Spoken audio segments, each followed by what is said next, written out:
Pada hari pendaftaran keinginan ujian masuk perguruan tinggi, gadis ini malah dikurung di kamar oleh orang tua kandungnya, tidak diizinkan pergi mendaftar. Karena ia ingin mengambil jurusan yang tidak diinginkan orang tuanya, maka terjadi perselisihan keluarga. Tetangga laki-laki melihatnya lalu membawa kunci untuk menyelamatkannya. Tetangga laki-laki itu terlihat bodoh, tetapi siapa sangka malah ahli yang bodoh-bodoh pandai. Siapa yang menduga sebelumnya ia telah menduplikat kunci untuk memudahkan menerobos pagar untuk bermain. Orang tua sama sekali tidak tahu kejadian menggemparkan yang terjadi di lantai atas masih asyik duduk memilih kampus untuk anak perempuan mereka. Akan tetapi anak perempuan mereka sudah lama bersama tetangga laki-laki berlari ke warnet untuk mendaftar keinginan favorit sejak kapan. Akhirnya gadis kecil itu berhasil mendaftar keinginan yang ia sukai. Gadis kecil nakal yang tidak beda jauh dari setan kecil ini bernama Hang Kaye Kaye. Sudah berkali-kali ibu dan anak keluarga Hang saling kejar-kejaran di mana-mana. Setiap kali bencana datang, Kaye Kaye hanya tahu lari meminta bantuan teman baiknya yang bernama Le NHTHOA. Entah sudah berapa kali NHTHOA maju menyelamatkan Kaye Kaye dari keadaan genting.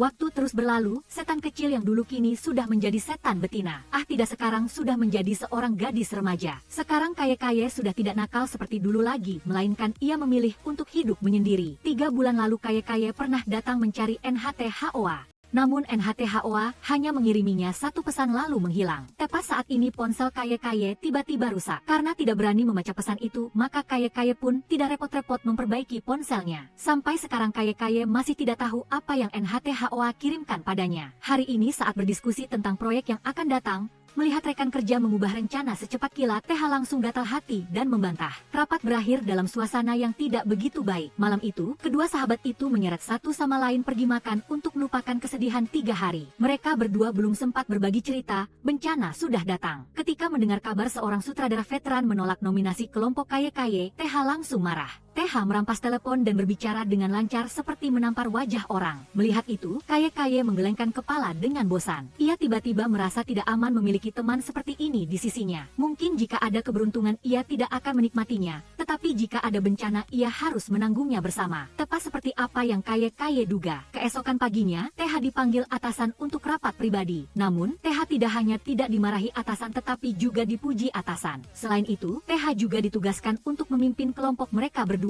Malam itu, saat TH sibuk sekali dengan proyek-proyek baru, Kaye Kaye malah santai duduk bermain game. Bosan bermain game, Kaye Kaye pergi membeli makanan ringan larut malam. Tepat saat ini ibunya menelepon. Namun Kaye Kaye bahkan belum sempat mengangkat telepon, ibunya sudah menutup telepon dengan cepat. Ketika menelepon lagi, semua yang diterima Kaye Kaye hanyalah kata-kata kasar dari ibunya. Sudah 3 bulan kedua ibu dan anak itu tidak berbicara. Sedang sangat sedih malah bertemu dengan pemilik toko yang penampilannya tidak begitu ramah. Kaye Kaye ketakutan sampai menjatuhkan botol air yang baru dibelinya. Benar-benar malam dengan terlalu banyak hal buruk. Perasaan Kaye Kaye tiba-tiba jatuh ke jurang terdalam. Untungnya keesokan harinya gajinya masuk baru membuat suasana hati Kaye Kaye sedikit terhibur. Namun, perusahaan menghitung kurang 150 yuan. Kaye Kaye sangat marah tetapi ia adalah orang yang hidupnya introvert, selalu menerima nasib dan mematuhi peraturan. TH melihatnya lalu mengerucutkan bibir mencela Kaye Kaye, penakut seperti kelinci. Setelah itu TH langsung mengirim pesan mempertanyakan pada atasan sebagai contoh untuk Kaye Kaye. Namun, pesan inilah yang membocorkan cerita atasan Bai berselingkuh di luar. Setelah mengalami keributan hebat dengan istri atasan Bai marah dan langsung memecat TH. Namun, bagi orang yang percaya diri seperti TH,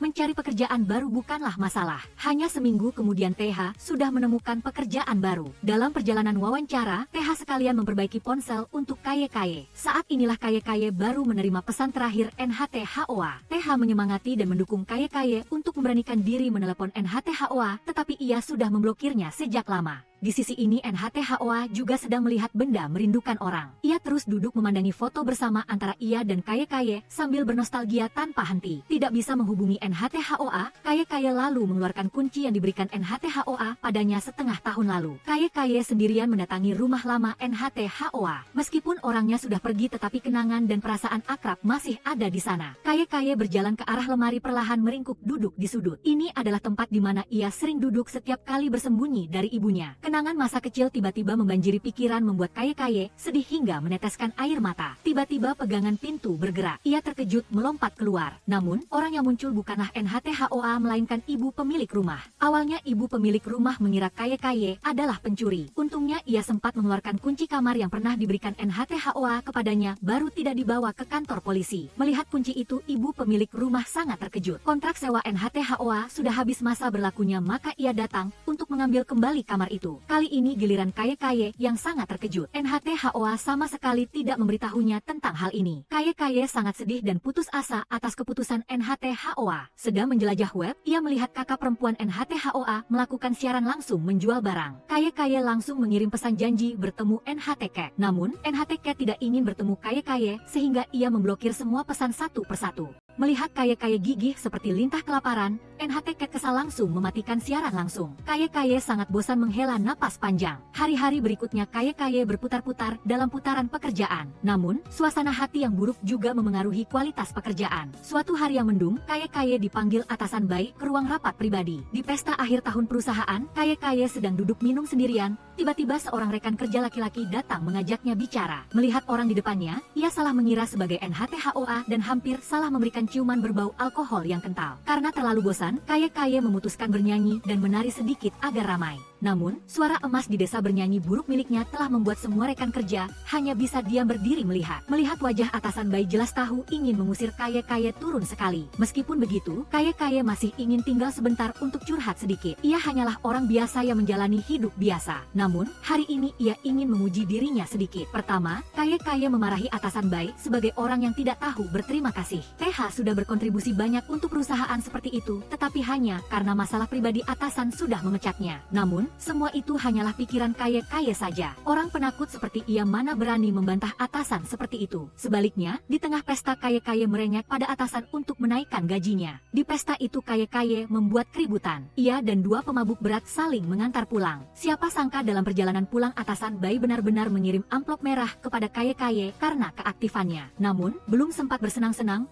Departemen SDM menelepon mengumumkan ia telah dipecat. Selagi masih ada sedikit alkohol di tubuhnya, Kaye bersikap profesional meminta Departemen SDM mengirimkan surat keputusan pemecatan lengkap kepadanya. Akhirnya Kaye berbalik memeluk TH dan menangis kencang. Saat ini ia hanya ingin berada di sisi keluarga, di sisi NHT HOA dan hanya NHT Cat saja. Kaye tidak mengerti mengapa semua orang menjauhinya secara serentak. Saat ini TH sudah mabuk berat tidak tahu apa-apa lagi. Sedang berdiri di tengah air mancur, kedua gadis itu memanfaatkan air untuk bercanda agar melupakan segala masalah hidup. Keesokan harinya TH memutuskan pergi ke Beijing mencari pekerjaan. Meskipun belum ada rencana apa-apa tetapi Kaye memutuskan untuk tetap tinggal di tempat ini. Selama ini ia selalu percaya diri bahwa dirinya adalah tanaman sukulen. Ia yakin dirinya bisa bertahan dalam segala kondisi sulit. Siapa sangka tanaman sukulen yang selalu Kaye anggap sebagai maskot dirinya semuanya sudah mati. Setelah mendengar nasihat TH, Kaye memutuskan untuk pulang. Dalam perjalanan pulang mobil mengalami sedikit masalah. Kaye memutuskan untuk tidak menunggu sopir tetapi pulang sendiri. Aroma pedesaan dan angin dari kampung halaman membuatnya jauh lebih santai. Ia mengenang tahun-tahun sebelumnya. Dua keluarga Le dan Hang adalah tetangga dekat. Tidak hanya itu, Ibu Le dan Ibu Hang juga mengetahui bahwa mereka hamil pada saat yang bersamaan. NHT Cat saat itu masih hanya seorang gadis kecil. Ia sama sekali tidak menyambut adik ini. NHT Cat melakukan segala macam ulah untuk merajuk pada orang tuanya. Ketika NHT HOA dan Kaye lahir, dua rumah tetangga itu bercanda tentang kedua anak itu. Ayah Le bahkan mengangkat Kaye sebagai putri angkat. Sampai saat ini NHT Cat masih tidak senang melihat adiknya. Bahkan ia semakin hari semakin membenci kedua anak yang sepanjang hari berteriak oe ini. Ketika Kaye tumbuh sedikit, Ayah Hang masih tidak mau mencari pekerjaan membuat Ibu Hang sangat kesal. Ibu menasihati Kaye sebaiknya jangan meniru ayahnya. Namun, buah jatuh tak jauh dari pohonnya. Mungkin ia tidak memperkirakan bahwa Kaye di kemudian hari akan berkali-kali membuatnya kecewa. Di sisi ini seluruh keluarga Le sedang berkumpul di samping NHT HOA. Hal ini membuat NHT Cat semakin membenci adik ini. Ia merasa NHT HOA sedang merebut semua kasih sayang orang tua yang seharusnya untuknya. NHT Cat tumbuh menjadi gadis remaja yang memberontak. Ia dan Kaye cocok sekali mengobrol. Oleh karena itu, kedua saudara perempuan itu sering curhat. Mereka bahkan memiliki idola musik yang sama. Namun, NHT Cat tetap hanya mengizinkan Kaye memanggilnya dengan marganya. Suatu kali Kaye ingin meminta kakak NHT Cat untuk memberi NHT HOA pelajaran karena ia berani menertawakan namanya. Kakak NHT Cat malah ingin ia mengganti nama. Dan kemudian Kaye pun memilih sebuah nama baru. Setelah itu NHT Cat pindah ke kota untuk belajar dan tidak kembali lagi. Tinggallah NHT HOA dan Kaye yang tumbuh bersama. Tahun 2010 adalah masa sekolah menengah atas bagi mereka berdua. Kaye mendaftar kelas judo gurumu. Ia sering berpasangan latihan dengan putra gurunya yaitu Mu Ben. Mereka berdua lebih sedikit latihan daripada bercanda membuat gurumu kesal. Guru menyuruh seluruh kelas berhenti untuk melihat mereka berdua berakting. Kali ini Mu Ben sangat kompak jatuh dikombinasikan dengan Kaye untuk menghadapi gurumu. Pepatah mengatakan semakin tua semakin bijak. Guru menyuruh mereka berdua latihan tambahan 2 jam dan seluruh kelas diizinkan pulang. Setelah itu Mu Ben didisiplinkan oleh ayahnya dalam satu sesi karena tidak serius. Kaye menenangkan temannya itu dengan mengajaknya Mu Ben makan es krim. Berbeda dengan Kaye, NHTHOA tumbuh menjadi pemuda tampan yang dikagumi banyak gadis. Saat ini ia sudah mulai belajar investasi dan berhasil. Ia bahkan mendapatkan uang untuk mengganti sepeda listrik. Dalam perjalanan menjemput Kaye, NHTHOA bertemu Ayah Hang. Ayah Hang mendesak si jenius kecil ini memilihkan nomor lotre untuknya. Setelah banyak omong kosong yang dianalisis NHTHOA, akhirnya ia berhasil memilih nomor untuk Ayah Hang. Analisisnya masuk akal, tetapi apakah akan kena atau tidak itu tergantung takdir. Lagi pula NHTHOA juga menjelaskan bahwa ia tidak tahu apa-apa tentang nomor lotre. Sesampainya di sana, ia melihat Kaye sedang makan jajan dengan Mu Ben. Kaye bahkan meminta NHTHOA membayar es krim untuk mereka berdua. Ia memang suka bergantung pada NHTHOA seperti itu. NHTHOA tidak terima tetapi tidak bisa membantah. Ia langsung tancap gas di sepeda listriknya membuat Kaye mengayuh sepeda di belakang memanggil-manggil. Kaye memanggil sampai NHTHOA sakit kepala. Tidak ada pilihan lain, ia pun berhenti. Kaye menanyakan NHTHOA rahasia mencari uang. Mendengar itu, ia langsung mengatakan karena faktor genetik. Kalau begitu, Kaye juga harus diam. Baiklah, keluarga kamu memang pintar. Kaye memang suka sepeda listrik NHTHOA, tetapi ia tidak meminjamkannya. Ia pun memanfaatkan saat NHTHOA tidak tahu untuk mencuri sepeda listriknya untuk dicoba. Saat memarkirkan sepeda, ia juga dengan hati-hati melilitkan beberapa kunci di roda agar tidak hilang. Sepulang sekolah ia bertemu NHTHOA tepat di gerbang kelas. Ia pun bertanya di mana sepedanya. Siapa sangka saat ini sepeda sudah dicuri orang. Mereka berdua mengejar pencuri sampai kehabisan napas dan langsung pingsan. Sepeda sudah 100% hilang, NHTHOA langsung menuntut ganti rugi pada Kaye. Tetapi di mana Kaye punya uang. Ia pun berbohong bahwa karena jam pelajaran dimajukan dan sepedanya rusak makanya ia meminjam sepeda NHTHOA. Ia berlinang air mata berharap NHTHOA tidak menuntut ganti rugi lagi. Menghadapi air mata buaya Kaye, NHTHOA pun tidak berdaya. Lalu mereka berdua berjalan kaki pulang. Hari ini NHTHOA pulang. Ia bertemu lagi dengan mantan pacar yang paling tidak ingin ia temui. Sudah begitu malah ketahuan oleh Ayah Le. Ayah Le berkata jika ia tidak menyelesaikannya sendiri, ia tidak akan diizinkan masuk rumah. Tidak ada pilihan lain, ia pun kembali ke kota. Ayah Le menyembunyikan dari Ibu Le tentang pertemuannya dengan NHTHOA. Di sisi ini Ayah Hang membandingkan nomor dan melihat salah lalu datang mencari masalah dengan NHTHOA. Ia sudah bilang sebelumnya ia tidak tahu tentang nomor lotre tetapi Ayah Hang terus mengejarnya. Untungnya ada Ayah Le yang membebaskan. Dalam acara makan intim kedua keluarga, Ibu Le bertanya tentang sepeda listrik. NHTHOA terpaksa berbohong ia meninggalkannya di sekolah. Kebetulan Kaye sedang menyembunyikan sepeda yang dilihat NHTHOA. NHTHOA marah lalu mengatakan yang sebenarnya bahwa Kaye lah yang menghilangkan sepeda listriknya. Ayah Hang sampai kehabisan kata-kata dengan cucu kesayangannya. Ia terpaksa mengeluarkan uang mengganti rugi pada Ayah Le. Tetapi keluarga Hang berkecukupan jadi hanya uang receh. Ia juga berpegangan pada fakta NHTHOA membuat ia kehilangan uang hadiah besar untuk berdamai dengan Ayah Le. Kaye begitu sampai langsung didisiplinkan habis-habisan karena berbohong. Ia berjanji setelah ini tidak akan mengulanginya dan meminta maaf kepada kedua keluarga. Yang penting ia juga mengakui kesalahannya kepada NHTHOA. NHTHOA memanfaatkan kesempatan langka ini untuk menceramahi Kaye. Setelah itu kedua keluarga kembali makan dan minum dengan gembira. Siapa sangka sepeda yang Kaye sembunyikan di gerbang malah dicuri orang. NHTHOA tertawa dalam hati, biarlah ia menanggungnya sendiri. Ibu Hang bertemu kepala sekolah baru tahu reputasi bolos sekolah putrinya. Kepala sekolah bahkan memperingatkan Ibu Hang tentang risiko studi Hang Kaye. Ibu Hang hanya berkelit dengan beberapa kalimat bahwa Kaye pandai bermain harmonika. Tetapi pada akhirnya Kaye juga tidak akan bisa lulus kuliah hanya dengan bakat itu. Sesampainya di rumah, ia langsung memarahi putri kesayangannya itu habis-habisan. Ia berharap putrinya akan menjadi gadis remaja yang berbakat, lembut, dan anggun, tetapi putrinya malah seperti setan kecil, membuat ia terus khawatir. Itu juga alasan ia memutuskan membiarkan Kaye belajar judo. Pindah adegan ke saat kedua anak itu sudah besar. Saat ini NHTHOA menyuruh Kaye memboncengnya karena ia telah menghilangkan sepedanya. Mereka berdua berjalan sambil berbincang. Tetapi dua mulut tajam itu berada di dekat satu sama lain, sebentar saja sudah bertengkar lagi. Sesampainya di depan pintu rumah mereka berdua bertemu kakak NHTHOA sedang berdebat dengan pacarnya. Canam ingin NHTHOA kembali ke Shanghai melanjutkan mencari uang untuknya. Sekarang jika NHTHOA berubah pikiran maka ia harus membayar ganti rugi sejumlah uang besar. Namun NHT Cat bersikeras mengganti pacarnya. Setelah selesai mengurusi penguntit, ketiga saudara itu yang sudah lama bertemu mulai mengobrol. Kaye senang sekali melihat kakak NHT Cat, lalu mereka bertiga mengajak makan bersama. NHT Cat makan dengan sangat ketat membuat Kaye bingung. Kaye bertanya pada NHT Cat tentang kehidupan di kota, tetapi dicela oleh NHT Cat, "Anak kecil, jangan khawatirkan urusan orang dewasa." NHT Cat menanyakan urusan belajar kedua anak itu. Ketika membahas hal ini, NHT Hoa dan Kaye malah mulai bertengkar. NHT Hoa terlihat meremehkan orang yang bersekolah di SMA nomor 6 seperti Kaye, tetapi ia lupa nenek TRN di keluarganya juga lulusan dari SMA nomor 6. Jadi NHT Hoa pun kena tegur kakak perempuannya. Setelah itu mereka bertiga melanjutkan makan.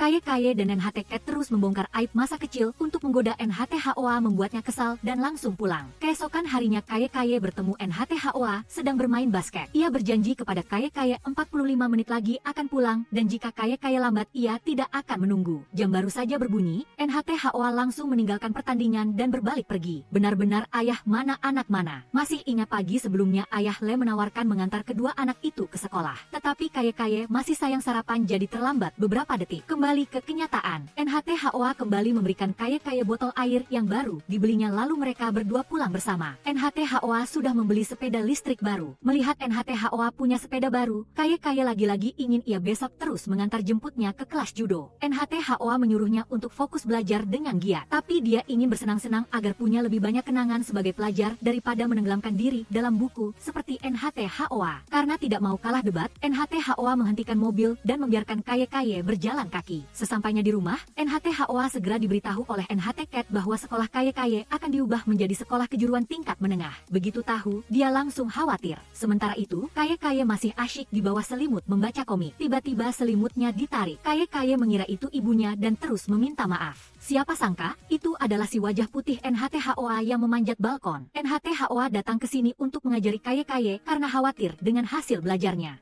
Kaye mengambil kesempatan ini untuk meminta NHT Hoa menyelesaikan sisa tugas. Orang yang tidak punya motivasi diri seperti Kaye membuat NHT Hoa kesal. Dia ingin memberitahu Kaye kabar bahwa SMA nomor 6 akan mengubah sistemnya, tetapi tidak jadi. Siapa sangka, keesokan harinya Kaye malah meminta NHT Hoa membuatkan PR untuk seluruh tim judo. NHT Hoa yang marah terpleset lidah, membuat Kaye berpikir dia meremehkan teman-temannya. Dia bahkan melempar bola basket ke kepala NHT Hoa. Saya datang dan melihat wajah NHT Hoa yang cemberut. Ibu Le pun bertanya dan tahu ceritanya. Ibu Le menasihati NHT Hoa agar tidak berprasangka buruk terhadap orang lain. Meskipun tidak mau, NHT Hoa harus meminta maaf pada Kaye. NHT Cat bahkan dengan antusias memberi saran pada adiknya. Malam itu NHT Hoa menempelkan kertas untuk janji bertemu Kaye. Keesokan harinya di tempat pertemuan NHT Hoa meminta maaf dan menyarankan Kaye belajar dengan giat. Kaye masih sangat marah. NHT Hoa lalu menyematkan bunga di kepalanya. Tapi menyematkannya terlalu kuat hingga dia menangis kesakitan. Kaye pergi ke tepi danau melihat ke bawah, lalu NHT Hoa di belakang meletakkan tangan di bahunya bermaksud memberi hadiah. Tak disangka Kaye salah mengira NHT Hoa mau mengganggunya. Akhirnya dia menggunakan semua kemampuan bela dirinya membanting orang itu jatuh langsung ke sungai. Tapi Kaye belajar bela diri tidak serius. NHT Hoa tidak sempat membanting, tapi entah bagaimana malah menarik temannya ikut jatuh ke danau. NHT Hoa dengan marah mengatakan kabar sekolah Kaye akan segera berganti sistem.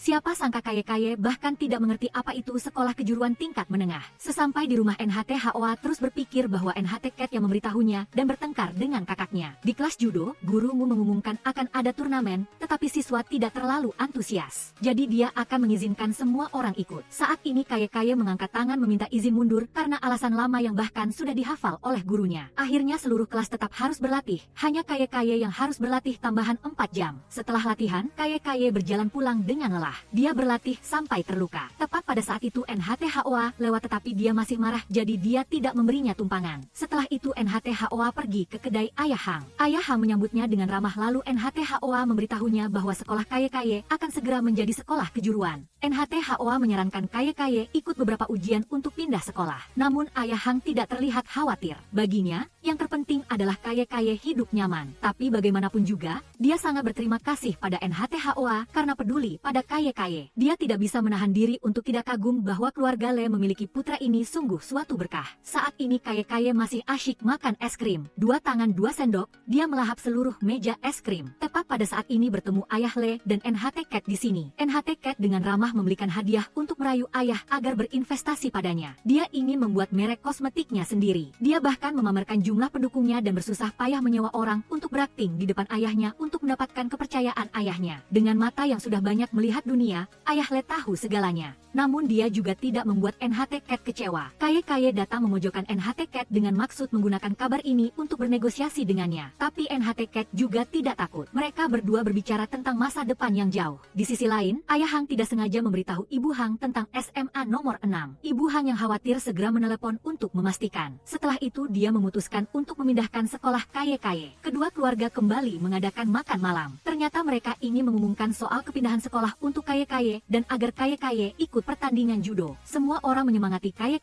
tapi Kaye justru tidak mau ikut. Ibu Hang menggunakan kekerasan untuk memotivasinya agar ikut kompetisi demi mendapat kesempatan pindah sekolah. Untuk mempersiapkan kompetisi, Kaye rajin datang ke Sasana. Ternyata ibunya yang meminta agar dia ikut kompetisi, bukan gurumu yang ingin dia ikut. Gurumu menasihatinya agar tidak membuat seluruh kelas malu. Maka dia memutuskan untuk menentang dengan mengurangi berat badan agar tidak perlu ikut kompetisi lagi. NHT Cat tahu cerita itu dan segera menceritakannya pada NHT HOA, tapi dia tidak percaya. NHT Cat harus menceritakan apa yang dia saksikan. NHT Cat juga bilang NHT HOA harus memikirkan cara. Pada hari kompetisi, NHT HOA datang ke aula tempat Kaye bertanding untuk merawatnya. NHT HOA membawakan Kaye banyak makanan enak yang tidak ingin dia makan. Ternyata cerita dia mogok makan itu benar. Dia membanggakan bahwa dia telah menemukan tujuan hidupnya. Yang penting adalah menjadi diri sendiri. Pekerjaan apapun tidak penting. NHT HOA juga benar-benar tidak tahu harus berbuat apa dengan tuan muda yang satu ini. Kaye selalu bertanya-tanya mengapa NHT Cat tiba-tiba kembali ke kampung halaman. Ternyata hidupnya di kota juga tidak mudah. Bekerja berganti-ganti profesi untuk menghidupi pacarnya. Akhirnya NHT Cat kelelahan dan memutuskan putus lalu pulang kampung. Saat ini Kaye baru menyadari bahwa hidup ini memang sulit. NHT HOA juga mengatakan mana mungkin ada cerita hanya berbaring seumur hidup menunggu keberuntungan. NHT HOA memotivasi Kaye agar berusaha keras melindungi masa depannya sendiri. Dia juga berada di sisinya menyemangati Kaye sepenuhnya. Kaye pun bertekad untuk ikut pertandingan. Dia mulai makan dan berlatih keras. Dia pikir akan bertanding di kategori 45 kg. Siapa sangka karena terlalu sedikit peserta, semua kategori digabungkan untuk bertanding bersama. Jadi Kaye harus menghadapi lawan yang terkadang 2 kali lebih besar darinya. Pada hari pertandingan Kaye kalah di babak pertama. Tapi setelah dua bersaudara NHT Cat datang menyemangati, Kaye langsung bangkit. Pada babak-babak berikutnya dia terus memenangkan pertandingan dan berhasil masuk final. Lawan di babak terakhir adalah gadis paling tinggi dan besar. Melihat pertandingan gadis itu membuat Kaye ingin mundur. Malam harinya dia berniat mengirim pesan kepada guru untuk mundur, tapi takut diremehkan semua orang jadi dia urungkan. Mendengar kabar Kaye masuk final, kedua orang tuanya segera datang mengunjunginya. Seluruh keluarga sangat gembira, sementara Kaye khawatir dengan pertandingan yang akan datang. Dia lalu bersembunyi dari kedua orang tuanya di rumah untuk pergi makan dengan gurumu dan putranya. Sampai hari pertandingan, meskipun sudah disemangati oleh gurunya, melihat lawannya melirik sedikit saja Kaye langsung lemas tak berdaya. Hari itu, seluruh keluarga besar Kaye datang ke arena pertandingan. Berharap mendapat dukungan, ternyata semua orang malah bersorak-sorai untuk lawannya. Tidak hanya Kaye yang terkejut, lawannya pun ikut bingung. Pertandingan dimulai dengan sangat sulit. Kekuatan kedua belah pihak sangat jauh berbeda membuat Kaye kehabisan tenaga. Tapi suara teriakan keluarganya untuk lawannya membuat Kaye bersemangat. Dia melampiaskan semua kekuatannya pada lawan. Akhirnya dia berhasil membanting lawan. Tapi lawannya berbuat curang dengan menggigit kakinya. Kaye berniat menggigit balik tetapi takut melanggar peraturan, jadi dia menahan diri. Begitu wasit berteriak, Kaye seperti terbebaskan. Juga karena lawan bermain curang, Kaye dinyatakan menang. Seluruh keluarga sangat gembira. Untungnya berkat strategi provokasi NHT HOA barulah Kaye bisa bangkit seperti itu. Kedua keluarga berkumpul lagi untuk makan dan merayakan prestasi Kaye. Saat sedang makan, NHT Cat melihat kabar bahwa kejuaraan yang diikuti Kaye hanyalah kompetisi kecil. Hasilnya menimbulkan perdebatan. NHT Cat menyenggol NHT HOA. Kemungkinan Kaye tidak akan bisa pindah sekolah hanya berdasarkan gelar juara ini. Keduanya berencana untuk memberitahu Kaye perlahan-lahan agar dia senang dulu. Siapa sangka, Kaye sudah berdiri di belakang dan mendengarkan semuanya sejak tadi. Dia sangat sedih karena semua usaha selama ini sia-sia. Tidak hanya Kaye, Ibu Hang juga kesal. Dia sudah menghabiskan banyak tenaga, waktu, dan uang, tapi sekarang semuanya berantakan. Beberapa nasihat ayah Hang diabaikan oleh istrinya. Ibu Hang bersikeras agar Kaye bisa pindah sekolah. Maka dia segera meminta bantuan NHTHOA untuk membimbing putri kecilnya. Dalam perjalanan ke sekolah Kaye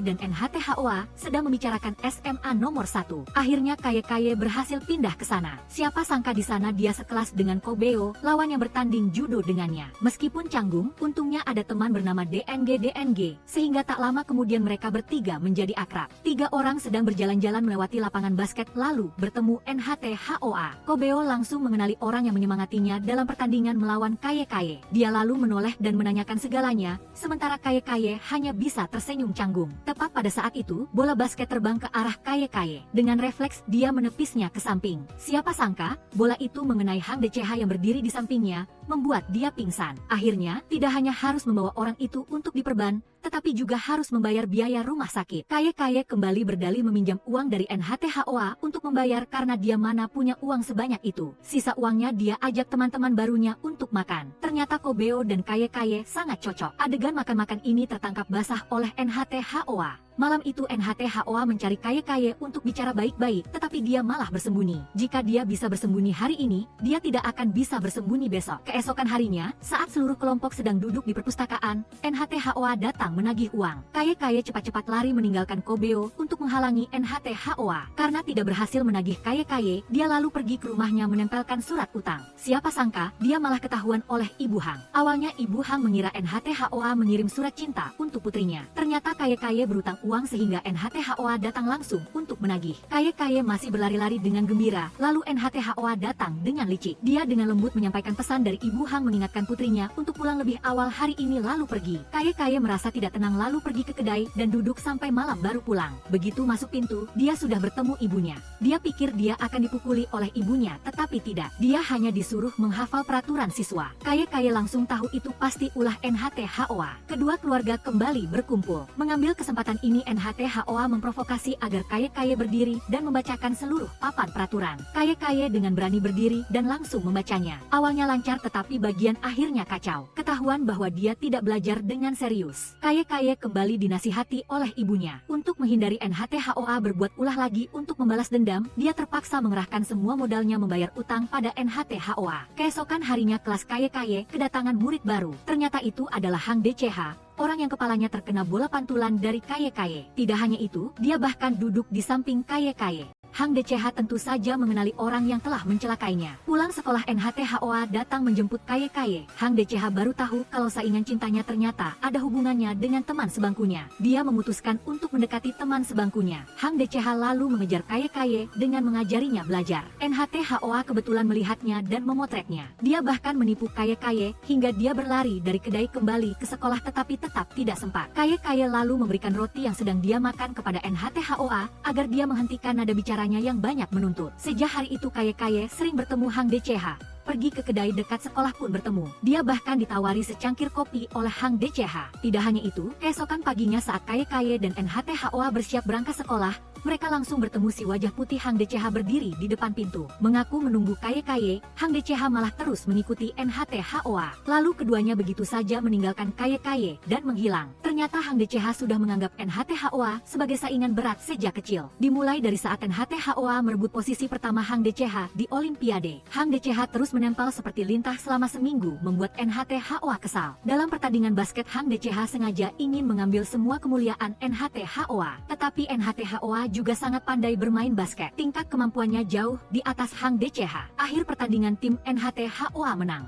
Hang DCH dielu-elukan oleh semua orang di tim, sementara NHTHOA hanya berdiri sendirian. Ternyata dia sengaja mengalah pada Hang DCH agar orang ini tidak mengikutinya lagi. Tetapi Hang DCH bersikeras tidak mau melepaskan NHTHOA, dia terus melompat-lompat. NHTHOA lalu menariknya ke sudut untuk bicara. Dia tahu Hang DCH datang ke sini karena dia mendekati Kiki juga hanya karena NHTHOA. Kiki sejak punya teman sebangku yang mendukungnya, jadi lebih berani melawan NHTHOA. Hang DCH bertekad tidak akan membiarkan NHTHOA. Dia datang ke rumah Kiki mengadakan pesta. Takut kurang ramai, dia bahkan membawa pengeras suara menyalakan musik dengan keras untuk memaksa NHTHOA yang sedang belajar keluar. Kiki juga memberi kejutan untuk Hang DCH. Dia menghadiahinya sebuah kue ulang tahun. Sudah lama Hang Deceha tidak merasakan kehangatan seperti ini, membuat dia merasa sangat bahagia. Akhirnya NHT HOA tidak tahan dan terpaksa keluar melayangkan beberapa protes. Saat ini NHT Cat baru saja sampai di rumah. Semua orang bergegas menyeberang untuk membantu membawakan barang, tetapi NHT HOA bersikeras tidak memberi Hang Deceha kesempatan untuk masuk rumahnya. Kiki dan Hang Deceha yang akrab membuat NHT HOA tidak nyaman. Yang lebih penting, kedua orang ini sangat mengganggu. Jadi dia pun menyusun rencana serangan balik. Dia pergi ke rumah orang tua Hang dan memberitahu bahwa Kiki kemungkinan sedang menjalin hubungan asmara dini dengan Hang Deceha.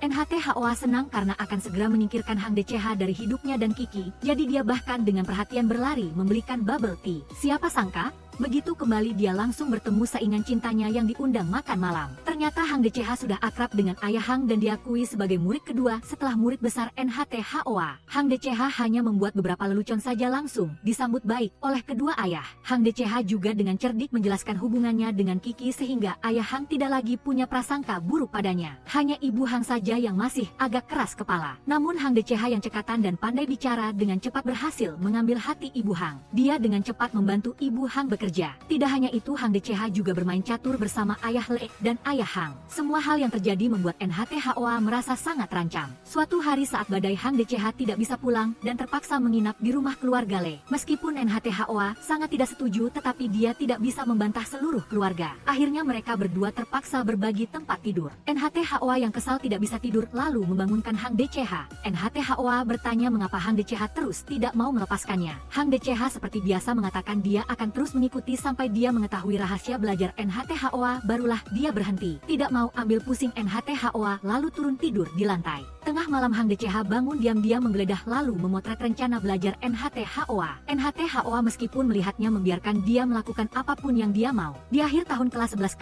Kaye yang sedang asyik terbungkus selimut membaca cerita diberitahu ayahnya kabar bahwa NHT HOA naik kelas percepatan. Jadi tahun ini dia akan langsung mengikuti ujian masuk universitas. Kaye menyampaikan hal ini kepada Hang Deceha. Dia langsung berlari menanyakan hal itu pada NHT HOA. Saat ini mobil keluarga Hang Deceha tiba, membuat dia bingung. Ternyata orang suruhan ayahnya datang untuk memindahkannya tinggal bersama ayahnya di luar negeri dan belajar di sana. Hang Deceha bersikeras tidak mau dan berlari bersembunyi di dalam rumah. NHT HOA sangat senang karena akan menyingkirkan orang ini, tetapi karena terkunci di luar dia juga tidak bisa berbuat apa-apa. Malam itu semua orang berkumpul menghibur Hang Deceha. Ternyata masa kecil Hang Deceha juga sangat kekurangan kasih sayang. Ibunya meninggal lebih awal dan ayahnya hanya sibuk mencari uang. Dia dibesarkan oleh pengasuh, jarang bertemu sehingga kedua ayah dan anak itu jadi jauh. Hanya ketika ada urusan, ayahnya baru meneleponnya. Pembicaraan itu pun hanya berisi perintah. Setelah dikalahkan oleh NHT HOA, Hang Deceha penasaran bagaimana kehidupan orang ini. Sampai akhirnya bertemu dengan keluarga Le, barulah dia tahu NHT HOA memiliki keluarga yang sangat baik. Hang Deceha sangat mengaguminya. Hang Deceha juga ingin tinggal untuk menikmati suasana keluarga ini. Setelah itu Hang Deceha mengikuti saran semua orang menelepon ayahnya.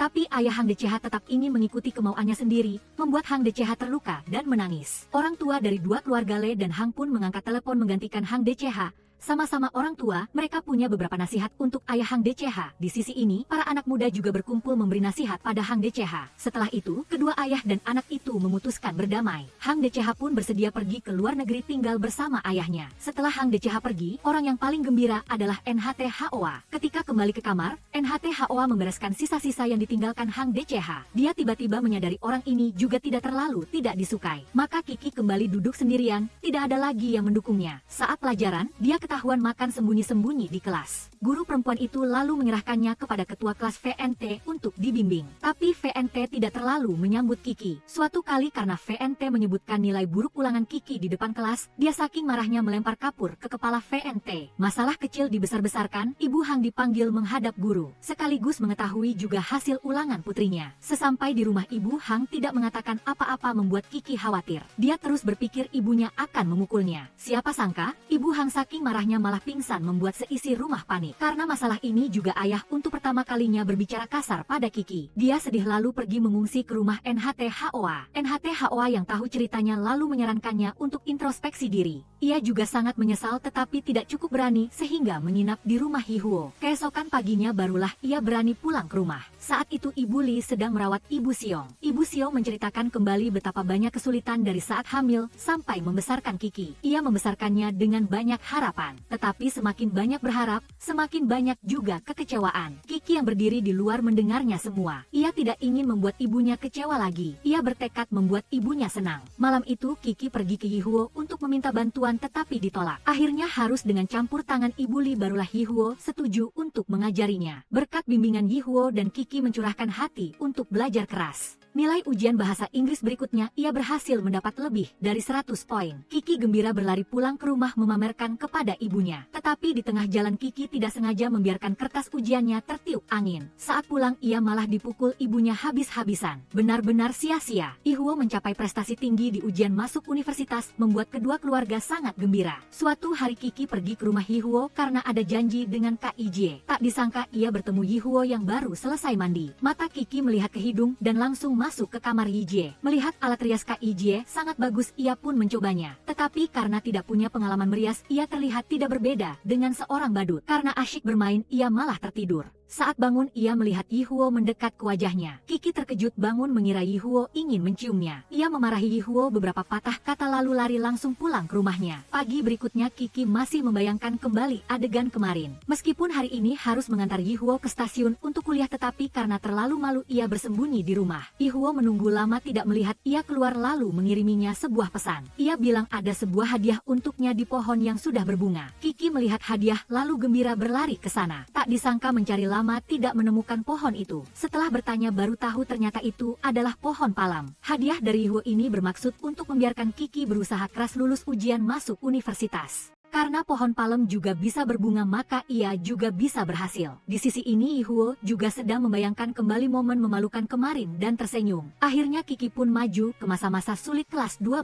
Suatu kali di gerbang sekolah menengah Kiki bertemu Yang yang sedang berdiri bersama orang tuanya. Sepertinya orang tua Yang sedang memarahinya. Pelajaran hari itu Yang linglung. Sampai diusir guru keluar. Kiki khawatir pada temannya langsung berdiri mencari alasan untuk keluar melihat apa yang terjadi pada Yang. Tetapi akhirnya Yang juga tidak memberitahunya apa yang sedang terjadi. Kiki mendengar desas-desus ibu yang akan menikah lagi makanya ia begitu kehilangan semangat. Suatu kali saat pelajaran Yang tidak berhenti melakukan tingkah aneh. Kiki pun melemparkan Yang sebuah lipatan kertas agar ia tenang kembali. Tak disangka lipatan kertas ini malah membuat Yang meledak mendorong jatuh Kiki. Yang berteriak di kelas lalu lari keluar. Kiki diceritakan oleh semua orang tentang masalah Yang. Ternyata masa kecil Yang juga tidak terlalu baik. Dari kecil ia harus menyaksikan ketidakbahagiaan keluarga yang membuatnya terluka mendalam. Akibatnya saat ibunya menikah lagi ia mengalami gangguan bipolar. Hari itu juga merupakan hari sial bagi Kiki. Ia sedang berlari lalu jatuh sehingga di akhir jam pelajaran ia harus pergi membeli obat. Suatu hari bertemu dengan semua hal yang tidak menyenangkan membuat suasana hati Kiki sangat tidak stabil. Ia pun mengunggah beberapa status di halaman pribadinya. Di sisi ini Yihuo menerima notifikasi tentang status Kiki. Ia mengirim pesan kepada Kiki menyemangati beberapa kata yang lupa. Lama-lama keduanya tidak lagi saling kontak membuat Kiki sangat sedih. Ia mengajak Yijie pergi bermain lalu diundang Yijie ke pesta minum pribadi. Kebetulan sekali Yihuo juga hadir di pesta ini. Meskipun ingin maju menyapa Kiki tetapi dihalangi oleh orang tuanya. Hingga akhir acara barulah ia bisa bertemu Kiki. Tetapi tadi ia baru saja salah minum obat Yijie sehingga mentalnya agak tidak stabil. Lama tidak bertemu Kiki dan Yihuo berbicara banyak hal. Ia curhat kepada Yihuo tentang masalah Yang. Kiki bahkan menganggap ledakan emosi Yang karena dirinya. Yihuo dengan ramah menjelaskan dan menghibur Kiki membuatnya cepat kembali bersemangat. Kiki bahkan berinisiatif menyalin catatan untuk Yang. Sifat Kiki yang manis membuat ketua kelas juga membantunya. Kembali ke 1 tahun yang lalu, di sekolah menengah nomor 1.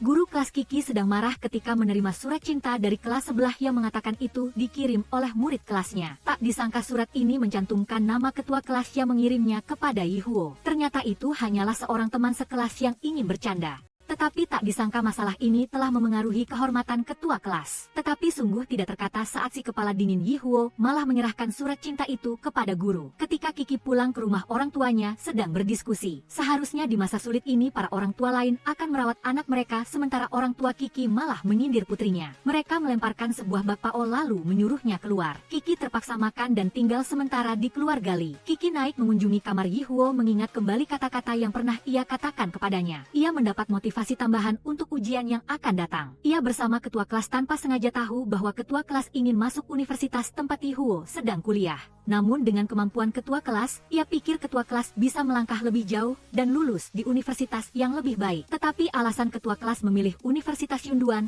adalah karena Yihuo. Setelah serangkaian hari belajar yang keras, akhirnya tiba hari ujian. Kiki mengerjakan ujian dengan cukup baik. Setelah ujian, ayah bilang ingin mengatur agar ia masuk ke sekolah keguruan Xingchuan. Kiki tidak setuju dan memberitahu ayahnya tentang keinginannya di jurusan psikologi. Ia ingin masuk jurusan ini karena ingin menyembuhkan Yang. Namun ayahnya menganggap ini adalah jurusan yang tidak punya prospek masa depan. Malam itu Kiki dan teman-temannya tetap mengadakan pesta akhir tahun yang sangat menyenangkan. Yihuo saat itu juga baru saja kembali untuk menghabiskan liburan musim panas di kampung halaman. Begitu sampai Yihuo sudah diberi tugas untuk menjemput Kiki. Di pesta itu begitu melihat Yihuo datang, Kiki langsung ingin membantu ketua kelas. Tetapi Yihuo tidak suka. Akhirnya Kiki pun terpaksa ikut Yihuo pulang ke rumah. Mengikuti Yihuo sampai ke halaman, Kiki pun meminjam minuman keras untuk menceritakan masalah yang sakit. Kiki ingin belajar sangat giat untuk membantu temannya. Tetapi semua orang sama sekali tidak menghargai keinginan hatinya. Ia juga mengungkapkan masalah ketua kelas menyukai Yihuo. Kiki mendekati Yihuo lalu karena terlalu mabuk langsung pingsan di kursi. Tak disangka adegan ini telah difoto oleh Kak Ijie. Pagi berikutnya baru buka mata sudah melihat Kak Ijie tepat di samping tempat tidur. Kakak memberi ia bukti kejadian kemarin membuatnya terpuruk. Sampai hari pengumuman nilai, orang tua sangat berdebar-debar. Syukurlah Kiki mendapat 589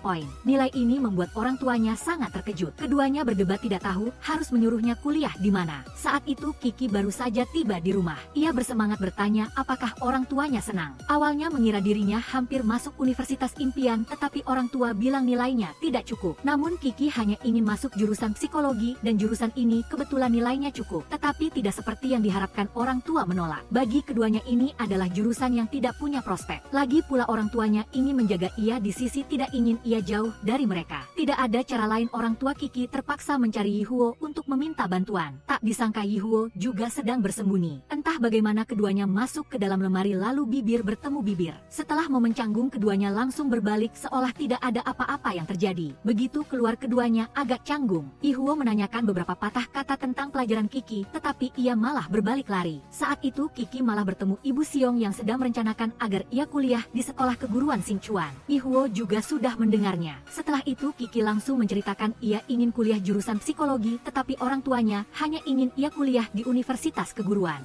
Yihuo pun setuju untuk membantunya. Setelah lama berpikir, akhirnya orang tua pun memutuskan untuk membiarkan Kiki kuliah di Xingchuan. Tetapi begitu memasukkan pilihan langsung diberitahu kata sandi telah diubah sehingga keduanya tidak bisa berbuat apa-apa. Keduanya lalu naik ke kamar menanyakan Kiki dan hanya melihat sebuah wig. Saat itu baru ayah dan Ibu Xiong menyadari mereka telah ditipu oleh Kiki. Ayah sangat marah lalu menelepon Kiki. Ia tidak berani mengangkat telepon ini. Ayah dan Ibu Xiong yang tak berdaya terpaksa pergi mengadu kepada ayah dan Ibu Li. Ayah Li tahu betul Yihuo yang berulah tetapi tidak bisa meneleponnya, jadi terpaksa pasrah. Setelah selesai mendaftar pilihan, Yihuo mengajak Kiki ke taman bermain. Keduanya menghabiskan waktu sehari penuh bermain di sana untuk melupakan dunia. Kiki bahkan bersemangat berpikir Yihuo melakukan banyak hal seperti itu karena memeluk Cassie menunggunya. Namun pada akhirnya itu hanyalah ilusi Kiki. Begitu keduanya sampai di rumah, sudah melihat 4 orang dewasa menunggu di pintu. Wajah semua orang sangat serius. Ayah Li tidak tahan mengambil sapu memukul Yihuo bertubi-tubi. Untungnya ada ayah Xiong membantu Yihuo menahan. Ayah Li memarahi Yihuo habis-habisan. Ia hanya takut Yihuo akan membuat Kiki gagal masuk universitas. Tetapi Yihuo berpendapat Kiki punya pemikiran sendiri. Semua orang tidak boleh memaksanya. Semua orang tidak bisa membantah lalu bubar masing-masing pulang ke rumah. Malam itu ayah Li minum anggur sangat banyak. Ibu Li berusaha mencegah mengatakan bahwa Yihuo juga hanya ingin yang terbaik untuk Kiki. Tetapi ayah Li sangat mengerti ayah Xiong. Ayah Xiong hanya ingin menjaga putrinya di sisi untuk dirawat. Ibu Li pun mendesak ayah Li cepat naik melihat Yihuo. Begitu sampai di sana ia langsung menyalahkan Yihuo yang terlalu sombong, tidak menghormati orang yang lebih tua. Tetapi masih kasihan pada putranya jadi tetap memeriksa Yihuo. Tetapi yang dipukul bukan dia. Di sisi ini ayah Xiong kesakitan diolesi anggur obat oleh Ibu Xiong. Tadi ia menahan pukulan untuk Yihuo, makanya sekarang harus menderita seperti ini. Ia juga menyalahkan Kiki tidak berpikir jauh. Tetapi Kiki tetap sangat tegas dengan pilihannya. Suasana di rumah sangat mencekik. Ibu pun menyuruhnya pulang mengunjungi nenek. Begitu sampai di sana nenek menyalahkan ia yang memilih jurusan tidak jelas. Tetapi ternyata nenek sudah tua jadi salah dengar. Setelah itu kedua nenek dan cucu makan bersama. Nenek selalu ramah dan penuh kasih membantu ia makan sangat banyak. Selesai makan kedua nenek dan cucu berjalan-jalan bersama. Nenek sangat cepat menyadari kebenaran bahwa ia sedang bertengkar dengan ayahnya. Ia pun menceritakan kepadanya tentang kehidupan. Nenek berbicara banyak membuatnya juga mengerti sebagian. Kiki tinggal bersama nenek sungguh nyaman hanya makan dan bermain. Lalu suatu hari ada sebuah paket yang dikirim untuk Kiki. Ayah Siong sudah menerima paket ini tetapi menyembunyikannya. Di sisi ini Kiki masuk ke kebun rumah orang. Melihat tidak ada pemilik di sana, Kiki berniat memetik curi, tak disangka malah kepergok orang. Kiki mengira orang itu mau meminta ganti rugi. Tak disangka orang itu malah memberinya keranjang agar ia bisa mengambil banyak. Kiki bersemangat memetik hingga keranjangnya penuh. Ketika berniat membawanya pulang, ia dipanggil kembali untuk membayar. Kiki merasa dirinya ditipu. Pria itu bilang hanya memberinya keranjang bukan buahnya. Kiki ingin cepat kabur tetapi pria bernama Junyan itu bilang semua tingkahnya sudah direkam kamera. Akhirnya ia pun memaafkannya dan membawa keranjang buah itu pergi. Sesampai di panti jompo, Kiki melihat lagi keranjang buah yang tidak asing. Ternyata pria itu membawanya untuk memberikannya kepada Kiki. Kebetulan sekali ia juga mahasiswa Yunduan. Keduanya benar-benar berjodoh. Kiki bertemu lagi dengannya sedang lari pagi. Ia mengajaknya pergi bersama. Junyan bahkan memujinya habis-habisan membuatnya sangat malu. Malam itu Ayah Siong sedang bosan di bar lalu kepergok Ayah Li. Ayah Li menyarankan Ayah Siong sebaiknya berdamai dengan Kiki. Tetapi dari dulu Ayah Siong selalu keras kepala tidak mau mendengarkan. Di panti jompo kedua nenek dan cucu sedang makan lalu Ayah Siong datang mengunjungi. Jadi Kiki harus pulang bersama ayahnya. Di mobil akhirnya ia pun membuka mulut memuji ayahnya. Sesampai di rumah Ayah Siong bilang ada sedikit hadiah di bagasi depan. Kiki membukanya lalu melihat itu adalah surat pemberitahuan kelulusan Universitas Yunduan. Ia menatap ayahnya tersenyum bahagia. Saat ini ia sudah mengerti apa yang nenek katakan kepadanya. Untuk merayakan peristiwa Kiki lulus Universitas Yunduan, kedua keluarga mengadakan liburan ke pantai. Ayah Siong dan Yihuo berdiri di tepi pantai. Yihuo berjanji kepada Ayah Siong bahwa ia akan merawat Kiki saat ia kuliah di kampus yang sama dengannya. Malamnya semua orang juga mengadakan acara makan-makan yang menyenangkan. Saat itu Kiki berdiri ingin menyampaikan beberapa patah kata untuk berterima kasih kepada semua orang dan menegaskan tekadnya. Siapa sangka Yihuo sudah melihat naskahnya dan menyebarkannya ke seluruh meja. Kiki malu ingin memakai 10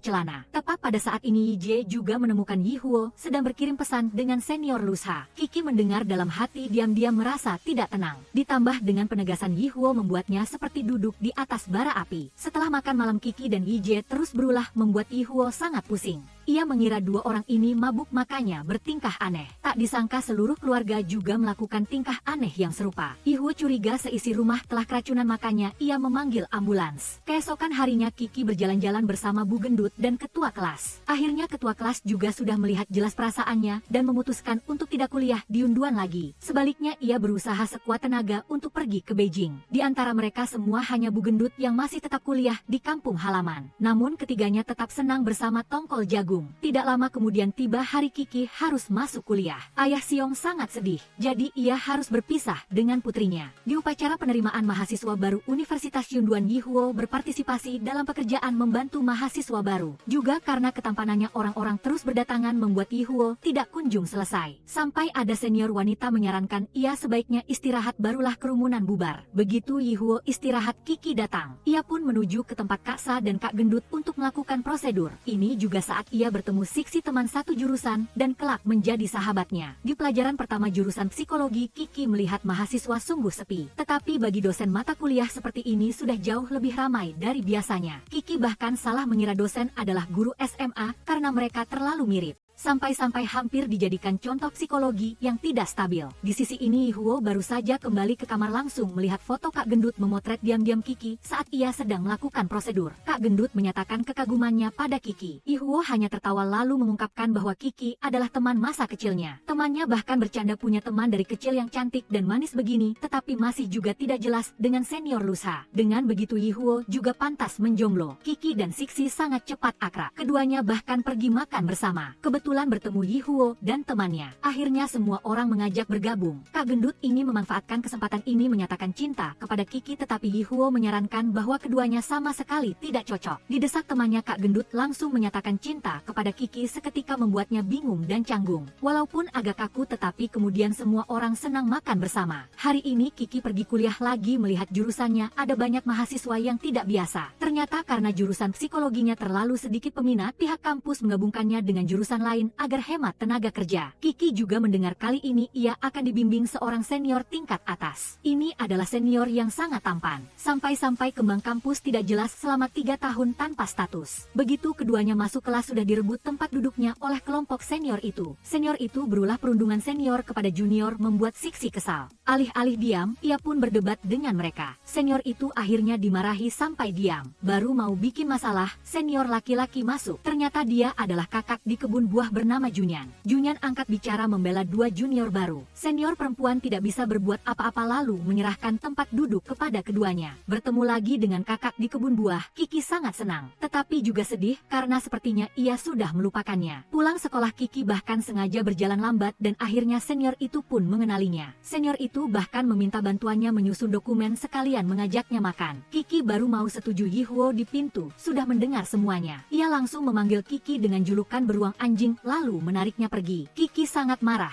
Mengira diundang makan oleh Yihuo, tak disangka ia sudah makan. Sudah begitu malah pergi bersama senior wanita tadi, membuat Kiki sangat marah. Berniat kembali pergi bersama Junyan tetapi orangnya sudah pergi. Kiki datang mengikuti audisi anggota berbagai klub. Saat belum tahu harus memilih klub mana, ia bertemu Junyan. Ia pun memulai pembicaraan dan merekomendasikan ia masuk klub teater tempat ia menjadi ketua. Siksi sudah melihat adegan ini. Malamnya ia langsung memperingatkan Kiki sebaiknya tidak berurusan dengan orang ini. Karena senior Junyan bukanlah orang baik sama sekali. Tetapi Kiki yang terpesona pria tampan mana mau mendengarkan temannya. Hari pertama bergabung klub drama, Kiki sedang menonton senior berakting dengan sangat serius, lalu Jun Yan masuk mengumumkan mengganti naskah drama menjadi unta serupa. Senior perempuan itu tidak ingin merusak citra dirinya lalu menyerahkan peran unta kepada Kiki. Di sisi ini Lusha dan Yihi sedang berjalan sambil berbincang. Lusha mengungkapkan tidak ingin kembali ke asrama. Sikapnya sudah sangat jelas tetapi Yihi tidak mengerti. Lusha terpaksa menyatakan cinta kepada Yihi dan mengambil kesempatan ini untuk menciumnya. Yihi tiba-tiba teringat Kiki. Dia segera mendorong Lusha menjauh lalu lari. Di sisi ini Kiki sedang berlatih peran unta tetapi masih tidak bisa menghafal dialog. Junyan lalu membantu Kiki. Di kelompok drama juga ada si rambut hitam teman sekamar Yihi. Si rambut hitam begitu sampai kamar langsung digantung teman sekamarnya. Kesempatan itu ia gunakan untuk menyombongkan diri sedikit tentang Kiki. Karena itu Yihi baru tahu Kiki sedang dekat dengan Junyan. Setelah diinterogasi, Yihi juga mengetahui kisah asmara panjang lebar dari Chanam. Keesokan harinya Kiki sedang berlatih drama dengan klubnya lalu Yihi datang menonton. Saat itu ia masih belum bisa menghafal dialog. Melihat itu Junyan langsung membantunya. Sekalian ia membetulkan kerah baju Kiki. Adegan ini membuat Yihi kesal lalu menyela beberapa patah kata. Orang-orang di kelompok drama tidak terlalu suka pada Yihi. Tetapi semua orang yang hadir mengakui saran ini membuat Junyan malu.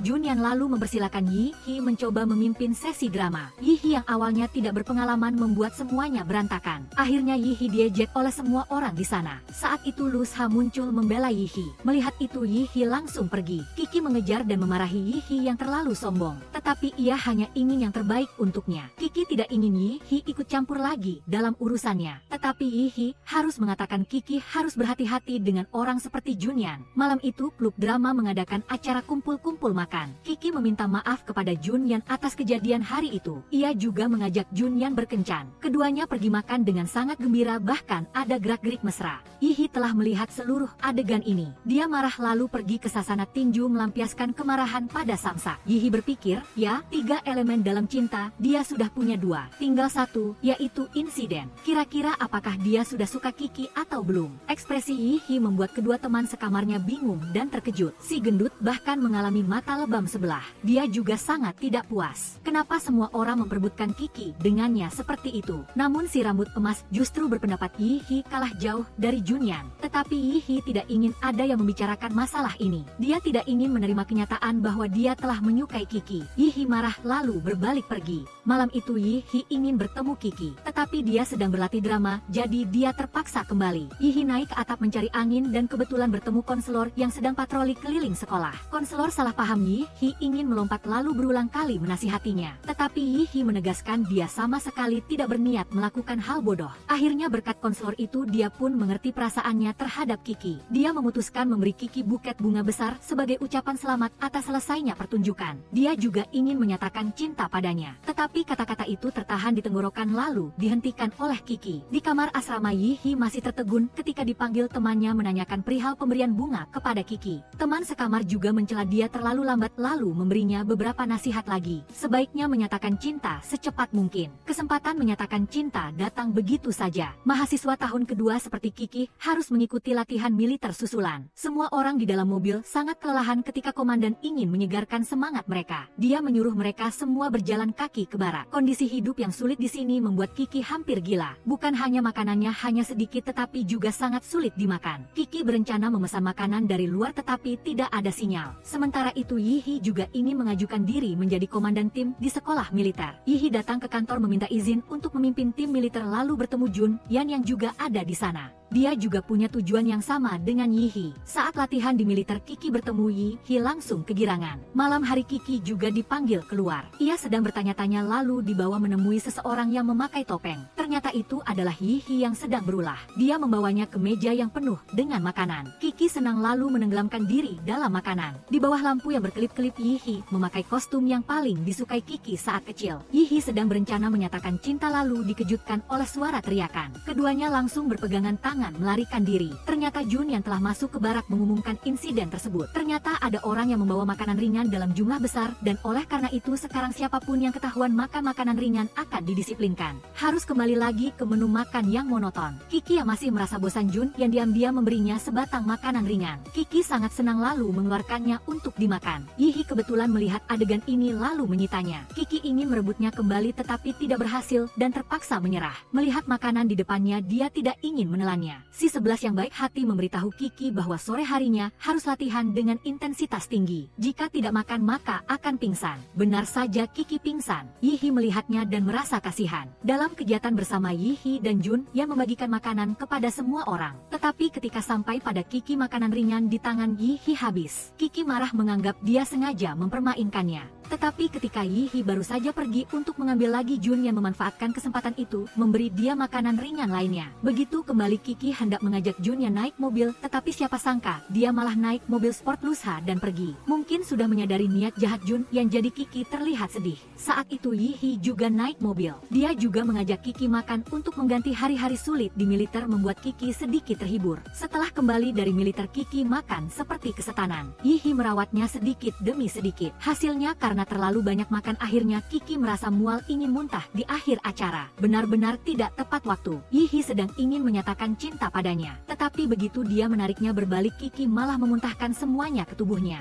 Lalu membuat Yi-hee harus membantu membersihkannya. Akhirnya Yi-hee juga punya keberanian mengucapkan kata-kata pernyataan cinta kepada Kiki. Tetapi Kiki tidak bisa mencernanya seketika. Dia juga mengakui hanya menyukai Kak Jun yang lalu pergi. Sampai keesokan paginya setelah tenang Kiki langsung gelisah. Dia memutuskan membuat coklat masker untuk diberikan kepada Yi-hee. Siapa sangka ketika sampai di asrama mendapat kabar Yi-hee sudah pindah. Kiki sangat sedih mengira Yi-hee pindah tempat karena dirinya. Siapa sangka Yi-hee hanya pindah tempat tinggal karena sedang dalam masa magang. Keduanya sudah lama sekali tidak berbicara lagi. Suatu hari Yi-hee membawa kue ke asrama mencari Kiki. Sesampainya di sana dia diberitahu oleh teman sekelas bahwa Kiki akhir-akhir ini sangat aneh. Sekarang dia bahkan sedang menangis di tepi danau. Yi-hee bergegas mencarinya. Di sisi ini si 11 sedang menghibur Kiki lalu Jun yang juga datang. Jun yang dengan penuh perhatian menghibur Kiki dan mengajaknya makan. Yi-hee melihatnya lalu pergi dengan kecewa. Dia mengira Kiki sedang berkencan dengan Jun yang padahal tidak tahu bahwa itu adalah masa yang sangat sulit bagi Kiki. Setelah menyelesaikan semester 2 tahun ketiga, Kiki diizinkan pulang mengunjungi keluarga. Saat makan malam keluarga, dia berencana mengatakan dia tidak lulus mata kuliah, tetapi takut pada ibunya jadi dia harus mengatakan dia menangguhkan mata kuliah. Dia membanggakan telah dibantu oleh senior dan punya pekerjaan magang. Ayah ibunya gembira tetapi juga heran mengapa Yi-hee tidak pulang bersamanya.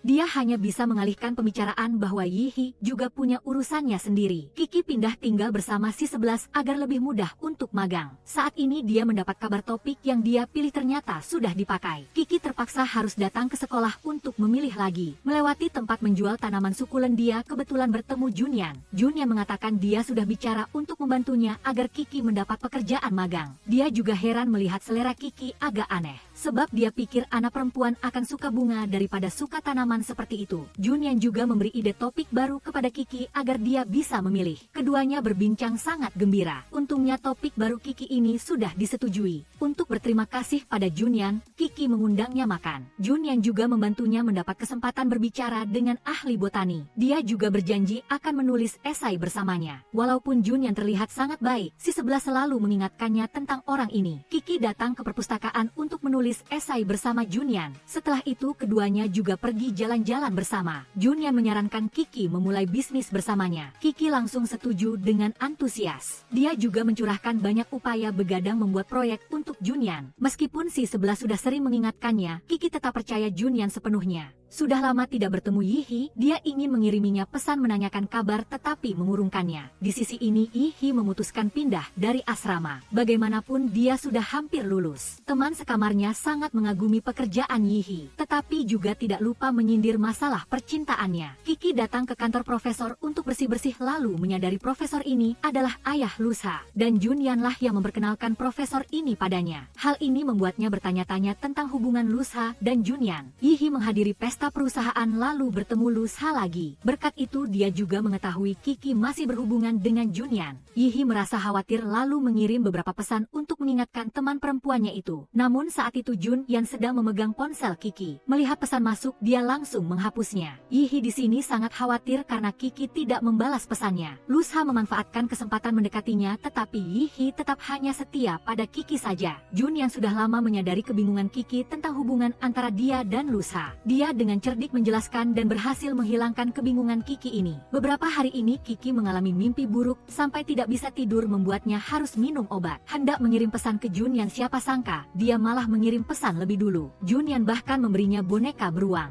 Hal ini membuat Kiki sangat terharu. Keesokan paginya saat berangkat kerja dia tidak sengaja mendengar Guru Chu mengobati penyakit. Dia semakin merasa aneh dengan metode pengobatan Guru Chu. Dia menceritakan hal ini pada Junyan. Junyan malah mengatakan dia masih kurang pengalaman. Kiki juga tidak terlalu memikirkannya. Saat itu seorang anak kecil berlari menawarkan mereka membeli bunga. Gadis kecil itu melakukan sedikit trik agar Junyan membeli bunga untuk Kiki. Siapa sangka karena hal ini Junyan menjadi tidak senang. Setelah itu dia mencari cara membalas dendam pada gadis kecil itu. Sudah lama tidak bertemu, Kiki sangat merindukan Yihi lalu curhat pada si 11. Si 11 sangat mendukung Kiki dan Yihi untuk bersama. Tetapi Kiki masih keras kepala dengan Jun yang membuat si 11 bosan lalu pergi. Di acara penjualan proyek Kiki datang terlambat. Tidak hanya itu, dia juga salah duduk di kursi seorang profesor membuat keduanya sedikit canggung. Setelah itu Kiki lalu menunjukkan rencana yang telah dia siapkan sendiri kepada semua orang. Profesor itu hanya membalik beberapa halaman lalu mencela proyeknya masih terlalu mentah. Kiki ingin angkat bicara menjelaskan tetapi Jun yang langsung menepisnya. Dia berinisiatif meminta nasihat dari profesor itu. Kiki merasa dalam rapat ini meskipun dia adalah rekan yang mengerjakan proyek tetapi disingkirkan. Meskipun dia sudah berupaya keras, pada akhirnya yang dia terima hanyalah cemoohan. Di akhir rapat hanya karena dia tidak sengaja membantah pendapat profesor membuat profesor itu tidak senang, Junyan akhirnya marah padanya. Karena itu di acara peluncuran proyek nama Kiki dihapus dari daftar. Dia sangat sedih. Akhirnya dia bisa melihat dengan jelas siapa Junyan. Junyan masih ingin mempertahankannya tetapi saat itu si 11 muncul memberinya tendangan untuk mendapatkan keadilan bagi Kiki. Di sisi ini di perusahaan Yihi proyek mereka juga bermasalah. Atasan, karena ingin menolak tanggung jawab, mendorong semua tanggung jawab pada Asa, karyawan baru yang direkrut atas rekomendasi Yihi. Yihi melihat adegan ini tidak tahan lalu angkat bicara membela Asa. Asa tahu hal itu lalu sangat terharu. Tetapi setelah dipertimbangkan, dia juga memutuskan berhenti kerja. Karena ini bukanlah pekerjaan yang cocok untuknya. Kembali ke Kiki. Kali ini dia bertemu seorang pasien yang diterima Guru Chu untuk diobati. Meskipun Kiki melihat gejala anak itu sama sekali tidak serius, Guru Chu justru melebih-lebihkannya. Sekaligus mengundang orang itu membuat kartu anggota. Si gendut mengundang Kiki dan si 11 bertemu dengan pacarnya. Kebetulan Yihi juga diundang. Bertemu di pesta, keduanya berpura-pura tidak saling kenal. Yihi bahkan datang bersama pacarnya. Kiki dengan canggung menyapa lalu berinisiatif berdiri memperkenalkan diri pada pacar Yihi. Dia juga senang berjabat tangan dengan pacar Yihi. Setelah pesta keduanya berdiri di sudut berbicara. Setelah sekian lama tidak kontak, Kiki dan Yihi akhirnya menyelesaikan masalah di hati mereka dan melanjutkan pertemanan. Saat itu pacar Yihi keluar menginterupsi. Lalu semua orang berpisah untuk pulang. Setelah itu ibu dan anak pasien yang lalu datang lagi untuk periksa ulang. Kali ini Guru Chu langsung membuat masalahnya menjadi serius. Dia bahkan memberi buku psikologi kepada ibu anak itu lalu melanjutkan menjual kartu anggota. Kiki selalu merasa ada masalah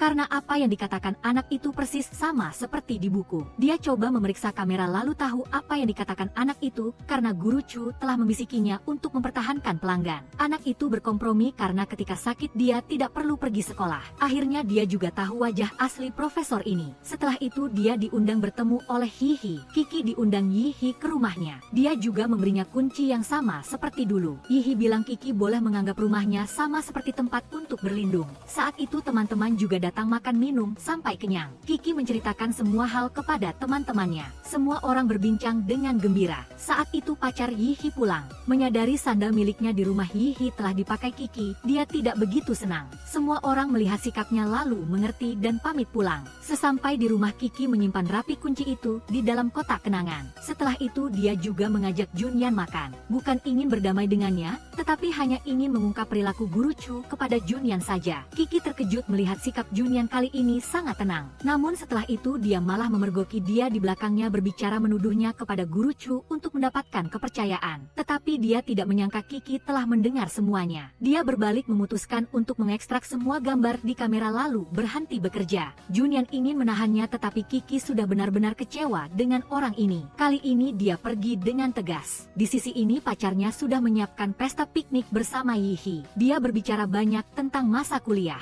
Dia marah padanya karena perasaan Yihi pada teman masa kecilnya Kiki telah melukai perasaannya. Akhirnya keduanya memutuskan mengakhiri hubungan ini. Berkat kata-kata pacarnya, Yihi semakin mengerti tentang perasaannya. Dia tahu dia selalu tidak bisa melepaskan Kiki. Lalu keduanya berjalan berlawanan tanpa menyadarinya. Kiki setelah berhenti kerja lalu di rumah merenungkan kenangan-kenangan. Si 11 juga ketakutan melihat penampilan Kiki yang kacau. Apakah pantas menjadi seperti itu hanya karena seorang canang? Si 11 lalu mengajak Kiki makan hotpot untuk membangkitkan semangat dan juga mengenalkan dia pada pekerjaan baru. Berkat dukungan si 11, Kiki memutuskan melaporkan Guru Chu. Saat ini di kamar rawat Yijie sedang koma. Sejak Yijie dirawat, ayah dan ibu Li sangat khawatir tetapi dokter bilang tidak apa-apa. Yihi tahu kabar itu lalu datang mengunjungi kakaknya. Tahu kakaknya punya tumor, dia sangat marah karena semua orang tidak memberitahunya kondisi penyakit kakaknya. Setelah beberapa hari akhirnya Yijie sadar. Saat ini Yihi sedang berjaga di samping ranjang kakaknya.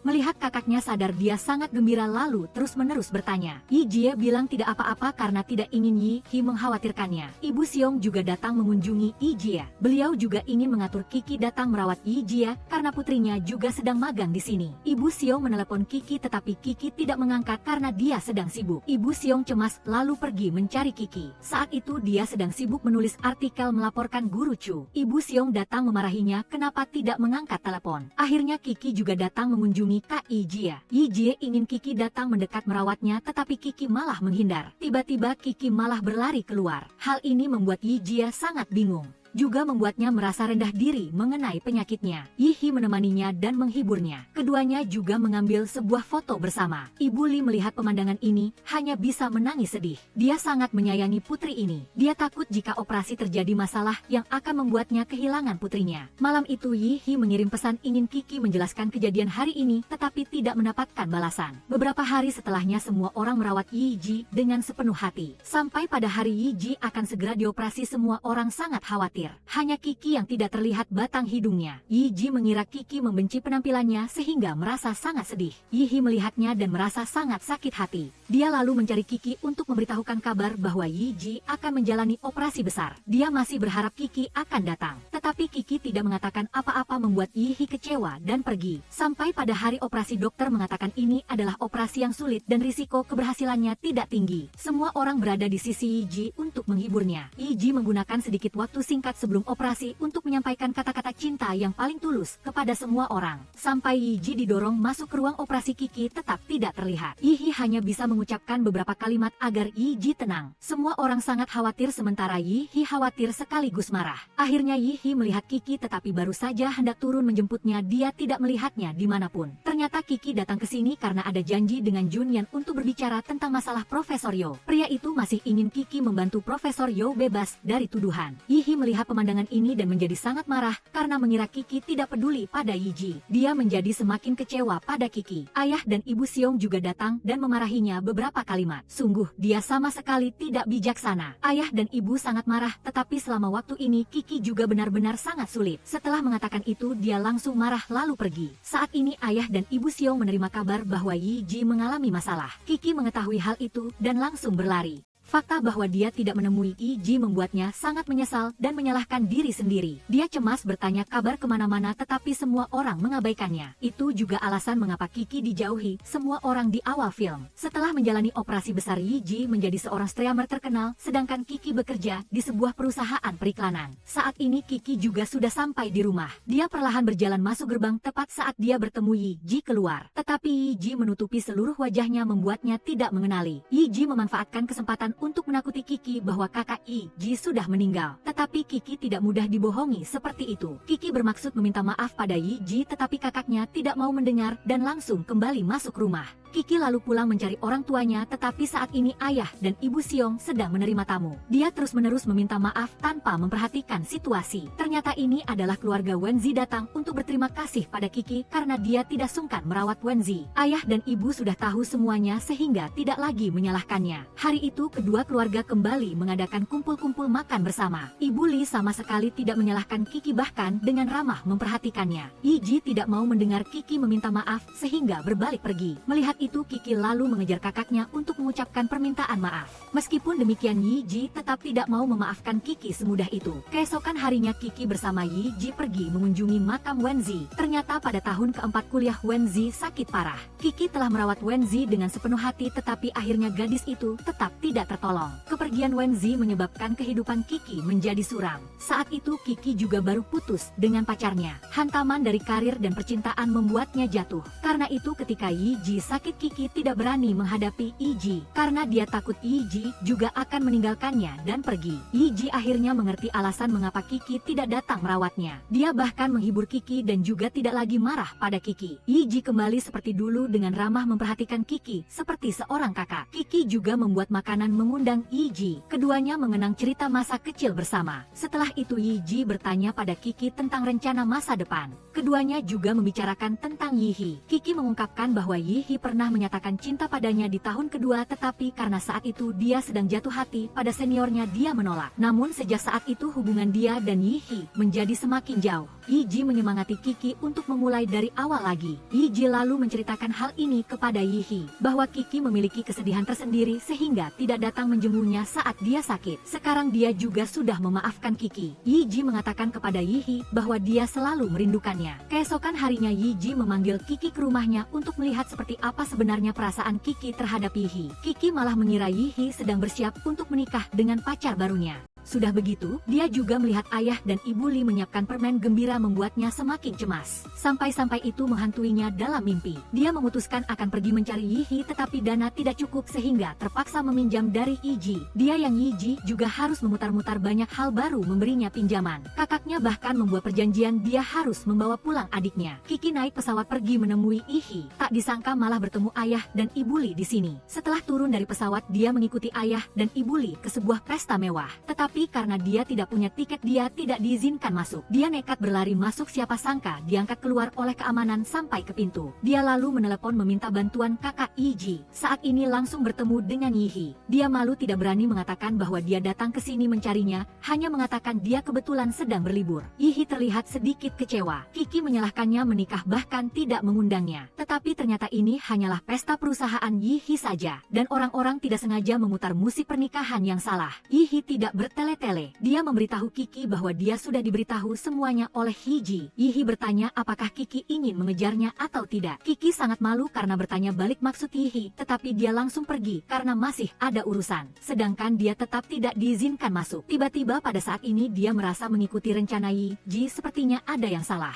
Saat ini mendengar percakapan ayah dan ibu Li, dia baru tahu ternyata semua sudah diatur oleh Yiji. Kiki lalu menelepon Yiji. Dia sudah tahu semuanya, apakah kakak Li takut dia dan Yihi akan saling melewatkan. Kakak Li tidak mengatakan apa-apa lagi, dia menyuruhnya untuk mengurusnya sendiri. Kiki melihat seseorang membawa buah-buahan lewat lalu mendapatkan sebuah ide. Beberapa saat kemudian Yihi menerima paket hadiah yang dikirim Kiki untuknya. Di dalamnya ada selembar kertas. Kiki mengajaknya bertemu. Pagi harinya dia juga menerima selembar kertas lain dengan isi pulanglah ke rumah bersamaku. Yihi mengira ini dikirim oleh Kiki. Tetapi siapa sangka semua rekan kerjanya di hotel juga menerima selembar kertas seperti itu. Kiki di sisi ini merasa tidak sabar karena dia sudah memberikan hadiah selama 3 hari ini, tetapi Yihi masih tidak menunjukkan reaksi apapun. Dengan sisa uang yang dia pinjam dari Yiji tidak cukup untuk dia makan sekalipun dengan layak. Saat ini Kiki bertemu dengan seorang penjual yang curang lalu menangkap basah. Dia bahkan berteriak agar semua orang tahu. Yihi yang berada di dekat sana merasa terganggu lalu membayar penjual itu. Kiki ingin memanfaatkan kesempatan ini untuk berbicara dengannya, tetapi Yihi langsung menepis tangannya. Dia ingin membongkar rahasia si penjual, tetapi pria itu ingin menyerangnya. Yihi lalu menariknya dan langsung lari. Kiki memanfaatkan kesempatan itu untuk mengungkapkan semua maksudnya kepada Yihi dan ingin dia pulang bersamanya. Kiki menyatakan cinta pada Yihi, tetapi dia mengira dia hanya sedang bercanda. Keduanya sudah memiliki kehidupan masing-masing dan sudah tidak saling berhubungan lagi. Saat ini calon istri Yihi tiba-tiba muncul entah dari mana. Yihi akhirnya mengatakan sekarang dia sudah memiliki apa yang menjadi miliknya dan Kiki juga sebaiknya melepaskan saja. Melihat pemandangan ini dia juga tidak mengatakan apa-apa lagi, hanya mengatakan bahwa Yihi sudah memiliki kehidupan yang luar biasa. Keduanya sudah tidak cocok lagi lalu pergi dengan sedih. Kiki naik pesawat pulang ke rumah, kebetulan ayah dan ibu Li juga ikut. Yiji masih senang di rumah ingin menyambut si kecil Kiki, tetapi Kiki sudah turun dari mobil di tengah jalan. Yiji lalu menelepon bertanya pada Yihi. Mungkin kali ini Yihi sudah tidak lagi keras kepala dengan Kiki. Dia sudah punya pacar dan tidak mau melukai siapapun lagi. Yiji menemukan Kiki sedang sedih minum arak sendirian. Kiki berusaha menyembunyikan namun tidak luput dari mata Yiji. Yiji masih ingin menyemangati Kiki untuk kembali pada Yihi, tetapi Kiki mungkin sudah menyerah. Suatu hari Yiji meminta Kiki datang mengumpulkan pakaian Yihi untuk diberikan kepada orang-orang di daerah itu. Kiki menemukan fotonya di buku catatan lama Yihi. Dia juga sudah membaca semua isi hati yang ditulis Yihi tentangnya. Dia tidak tahu Yihi masih menyimpan hal-hal kecil tentangnya. 2 tahun kemudian Kiki menjadi pemandu wisata tepat di kampung halamannya. Dia sedang memimpin rombongan untuk memperkenalkan kota kecil itu. Tetapi alih-alih membawa tamu mengunjungi tempat-tempat indah, dia malah terus membawa tamu melewati tempat-tempat masa kecilnya. Selain pekerjaan sehari-harinya, dia juga punya hobi, yaitu pergi melihat rumah. Malam itu teman-teman sekelas lama janji bertemu untuk makan. Duding datang terlambat sudah begitu malah mengucapkan beberapa kalimat provokatif kepada si 11.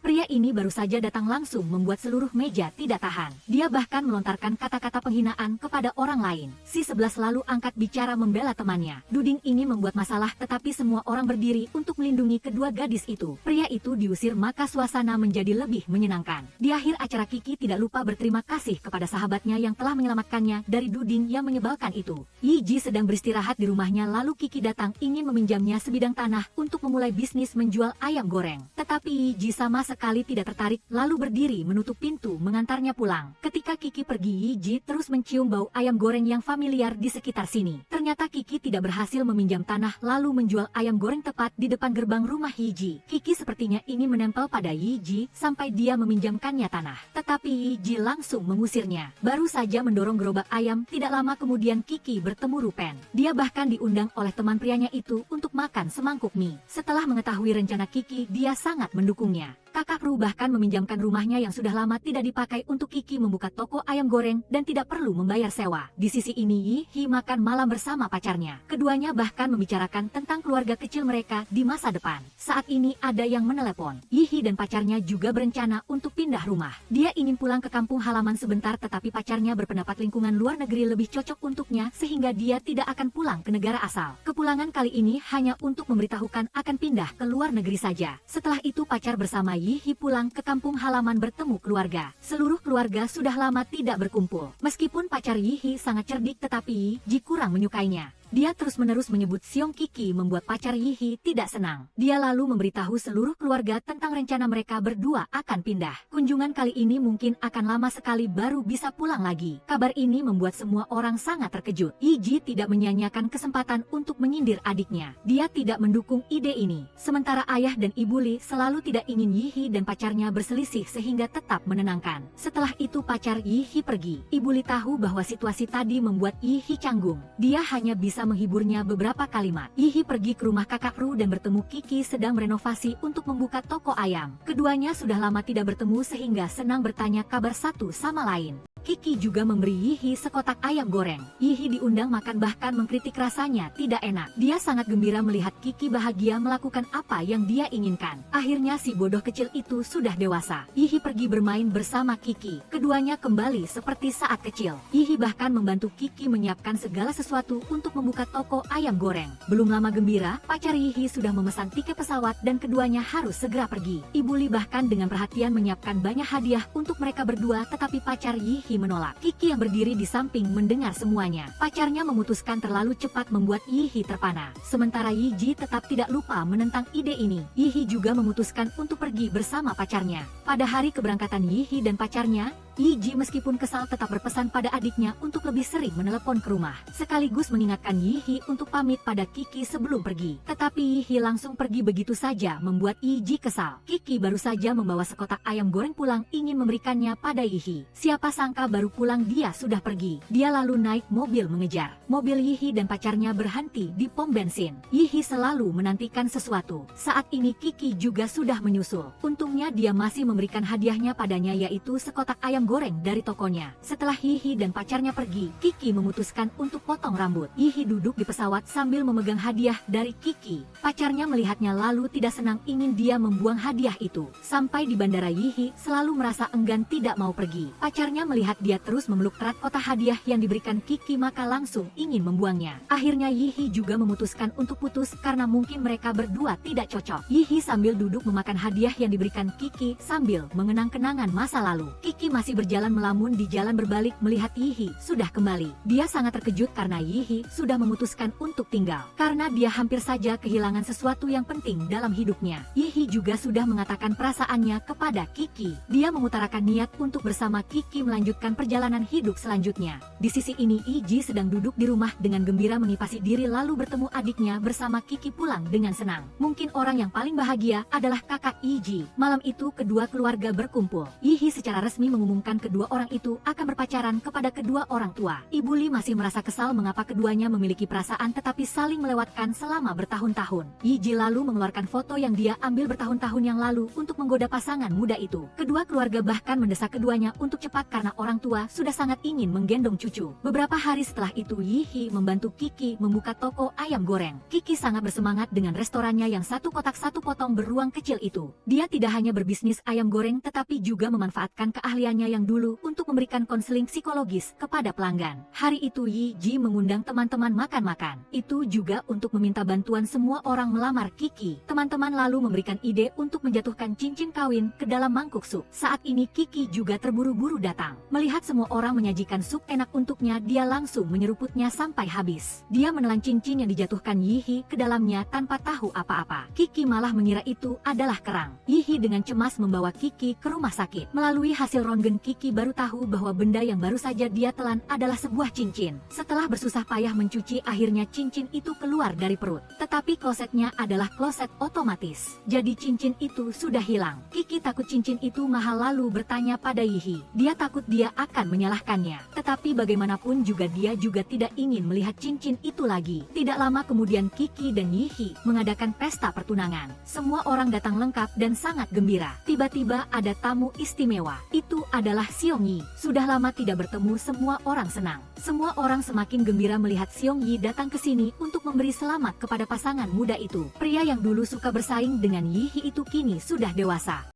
Yihi dan Kiki berjalan-jalan bersama di taman bunga. Kiki sangat berterima kasih karena Yihi selalu bersamanya. Sekarang dia ingin tinggal serumah dengannya. Yihi bahkan menggoda gadis kecil bodohnya sudah tahu cara berpikir dan juga mengungkapkan perasaannya padanya. Meskipun kamu bertambah tua, di mataku kamu akan selalu menjadi yang tercantik. Kamu adalah getaran pertama dalam hidupku dan juga cita-cita terakhirku. Setelah sekian banyak usaha, Kiki dan Yihi akhirnya bahagia bersama. Baik, filmnya berakhir di sini. Kalian luangkan 3 detik langganan saluran untuk mendukung kami ya. Terima kasih sudah menonton saluran kami. Sampai jumpa lagi di film berikutnya.